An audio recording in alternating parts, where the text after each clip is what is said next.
It's a great pleasure to welcome to What's Next Nitesh Singh, who is the Managing Director of Communications and Media and Technology at Accenture South Africa.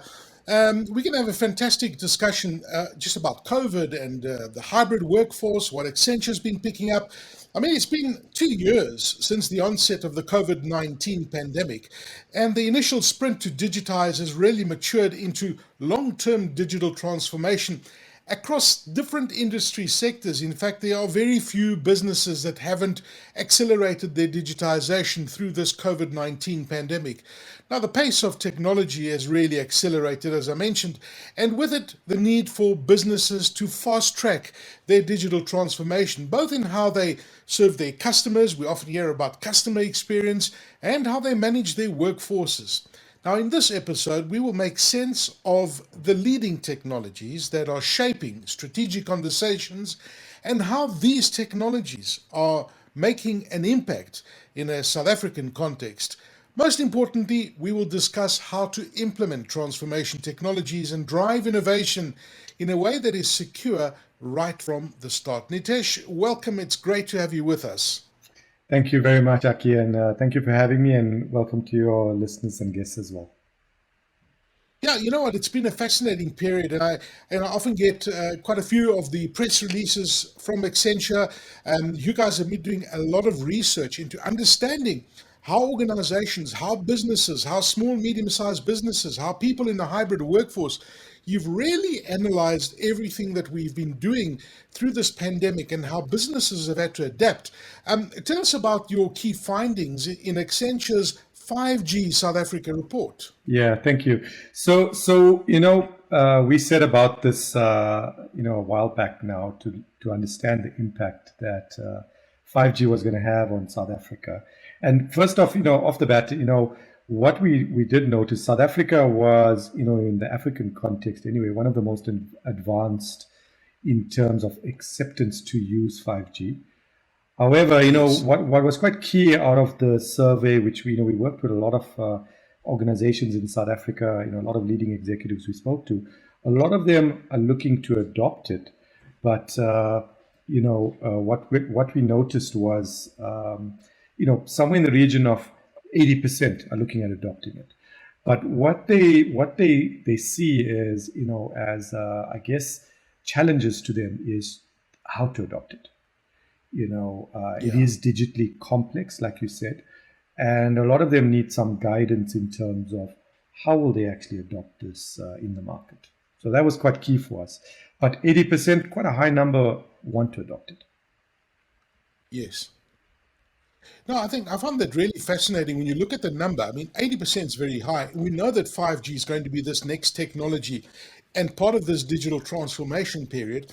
And I also think that, with the spectrum allocation, I know this research was done just before that.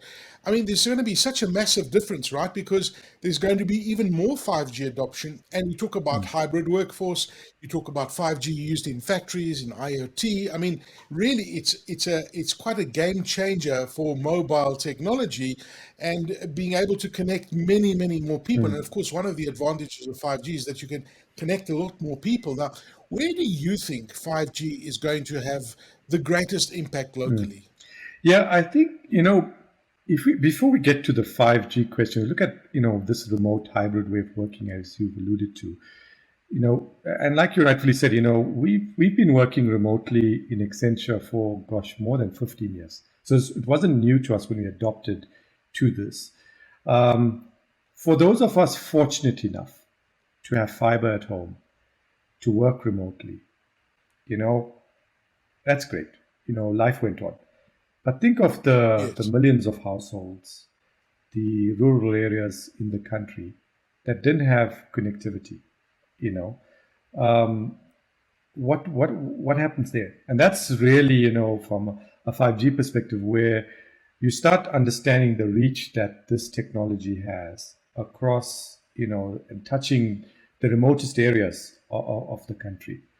That was something that, from a research perspective, we actually see is that this hybrid workforce model, people, consumers, the public in the country having access to this technology in the remotest of regions. That's really going to be a massive impact for consumers and also for the businesses that then tap into those outlying regions in the country. So we saw that having a quite a large impact going forward for us.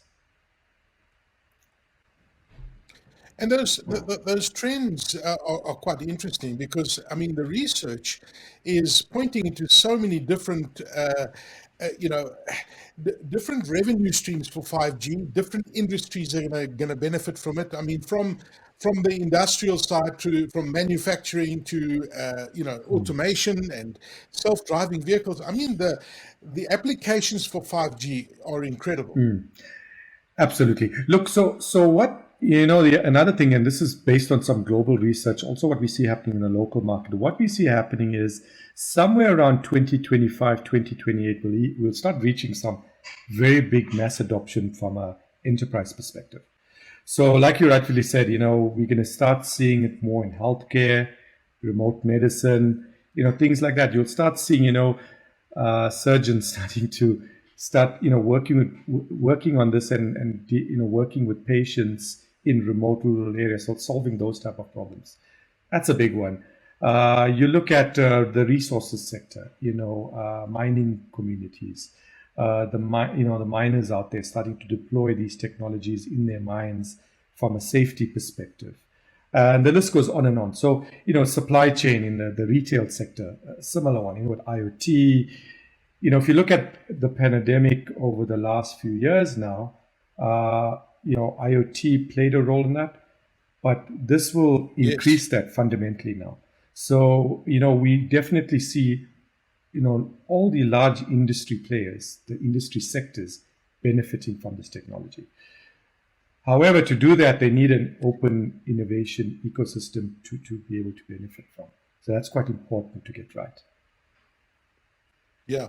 And I guess, what you're talking about here is when you look at this acceleration we've been talking about, right, there's going to be even more digital transformation happening with 5G. And the open innovation which you talk about, there's going to be disruptive opportunities coming as well, new businesses coming online. So it's going to open up many opportunities for a lot of people. Absolutely.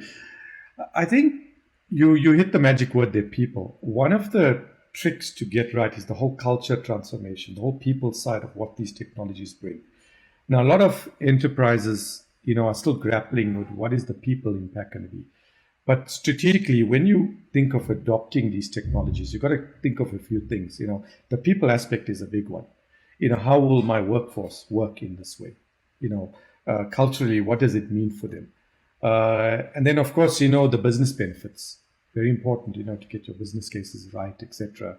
When deploying, why do I need this? What problem am I actually trying to solve by doing this? There's going to be a lot of innovation, around this. So the companies that think smart and can actually then start, figuring out key problems and how to get it to the consumers in the right way will be the big benefactors of this. Now, let's talk about business and government because they play a critical role here, right, in enabling this environment for 5G. Because, it's one thing to say to individuals, innovate new businesses, etc. But there's got to be partnership here. Business has got to be involved. Government has got to be involved. How do you see this as an enabler in this environment for 5G? Right. So, Aki, this will never work if the private sector and the public sector don't work hand in glove, work well strategically, so all parties benefit. I think, the recent spectrum auction we alluded to was a step in the right direction. Sadly, it was many years too late. We could have been at the forefront of leading this, this innovation and this technology change through a host of reasons. And I think the regulatory environment, sadly, to get it going and all of the different regulatory issues that popped up along the way has caused impediments to that, right? I mean, so I think firstly, for the organizations that are participating in the auctions and the ones that are still, not sure about what this means for their businesses, the impact is large for all of us. Now, what we need is to move forward now. Enough of going back in the past and trying to stop these things from happening, because we're stopping the growth of the country, the growth of business, the growth of and what consumers like myself and you need to operate effectively. So, very important that, the regulators, the private sector, work very closely together to ensure that we get a very clear, open environment, an innovative environment, create that innovative environment through our regulatory frameworks so we can compete even at a global scale. Because we should be innovating for the whole world, and we should be exporting as well what we create here, the planet. So I'm a big supporter of trying to have open, innovative ecosystems, and but to do that, we need to move forward now. So I think that's quite important for us. It hasn't been smooth sailing getting to this point, unfortunately. Yeah, but at the same time, there is complexity, right? When you're trying to unlock all this value and deploy the integrations of networks and digital technologies. I mean, there's all sorts of other challenges that come with it, and I think that those are very important aspects for big business and government to Correct. assist, right? Yeah, absolutely. I think the first starting point is, as with any disruptive technology, is the complexity to implement it at scale in your organization, etc. So it goes both for government, for the private sector. You're thinking of edge computing coming now, and you do IoT and AI and all these things. They're all happening. It's like a perfect storm of new technologies that's hitting us. There needs to be a very clear, well understood strategy why you're doing that, right? And what you're trying to solve, like I said. But from a digital and technology perspective, the organizations and government that are going to be employing this, and it is a question of, not if, but when. It's definitely when. And the trick here is to just articulate and be very clear on how you're going to go about this. How does my workforce get scaled up properly? At each part of the process, what's very important in these things, if you look at security, every part of your process, your business process that, this technology brings, you need to be thinking about security. It's very important because if you look at what's happening globally, if you look at corporates here, global corporates, security threats, cybersecurity threats are real, and they can hamper you if you don't think of it. So, you've got to think about security. You've got to think about how do you transform your business to leverage these in the right way. So there's definitely complexities, and a lot of the respondents we spoke to, they outlined, this is what they're grappling with, like how do we go about this? But no one is saying they're not going to do this. They're going to do this, but they need to have a careful recipe. No, you're 100% right. No, you're 100% right. And, the stuff that you just raised now about security, it's a big thing. I was talking to your colleague Boland about it, and we were talking about, the policies and what needs to happen to, maybe there needs to be additional legislation to come up to foster the innovation we're talking about, and for many businesses, a lot of these risks are quite new. You're coming into a mainstream market and you're hearing about, cyber attacks, and you're hearing about ransomware, and you're hearing about the POPIA Act. All those kind of things are very intimidating as well. Absolutely. And that's why organizations, government or private sector companies need to think about this. And you need to future-proof what you're doing now. So you really need to get a grips on all of these factors that's happening, and how do I future-proof my organization when I introduce these technologies, especially if I'm sitting with lots of consumer data. There's lots of regulatory acts, etc., that are going to have an impact on that. They have to build this responsibly, thinking of all of these factors. Because if they don't, rightfully, you're sitting with large ransomware attacks and Bitcoin ransoms and things like that most corporates are not aware of. But that's part and parcel of what's happening in today's age.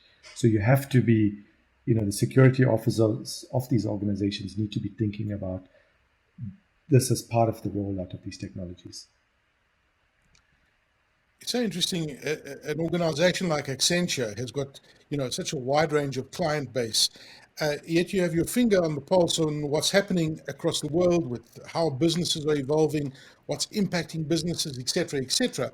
How are you at Accenture advising your clients with regards to planning for and implementing those 5G technologies? What are you talking to your Yeah. clients about? So the first thing, the secret sauce of Accenture is our global reach. We learn from clients around the world, around the planet, and then we can apply that to different, regional specific issues and problems. So the first thing is, a business case is very fundamentally, it's a very important factor of this, right?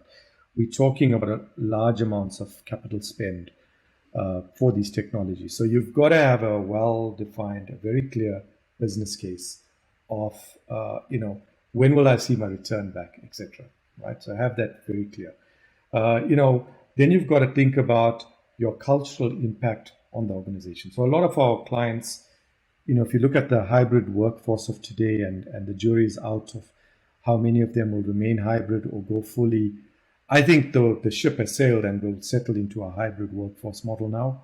So they need to understand the cultural impact of these type of technologies and the impact it's going to have to some of their staff, right? So it's very important to understand that. Then in terms of the actual integration of these technologies coexisting with what they currently have is also important. You can't just rip out the old and replace with the new. There needs to be some coexistence period of how these things are going to work together. And, that's very important of how do you actually pivot and when's the right time to pivot to the new technologies. But you're still going to be, sitting with some of your, I would say, some of your legacy technologies running for a certain period of time. So, and then I guess the last one is as important is where does this fit into your overall business transformation? All of these things need to be underpinned by, a lot of our clients will undertake a large transformation when deploying these things out. It's not it will impact their core business. So they need to understand the transformative impacts this is going to have on the entire business, really. So these are kind of the discussions we're having with our clients. A lot of our clients want to understand as well. For some of our global clients who are well ahead, a few years down the line already, what challenges did they face? How did they overcome these challenges? Can we speak to them, and we'll facilitate, those discussions and have those discussions in terms of how do we avoid some of those pitfalls, because it comes with lots of reward, but there's also challenges and issues that you face with them as well. Yes.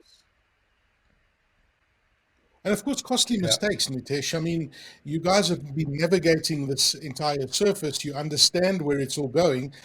And I guess if it's done properly, and you implement these technologies, not just 5G. 5G is the transformative one that's happening right now, but doing it the right way, you must be seeing some incredible results where organizations are unlocking tremendous value by doing things right and digitizing the right way and enabling technologies like 5G, extracting that value. That's what it's all about in the end. Look, from the some of our global clients, which I've spoken to some of our guys and our clients that are already on the path a few years ahead of us.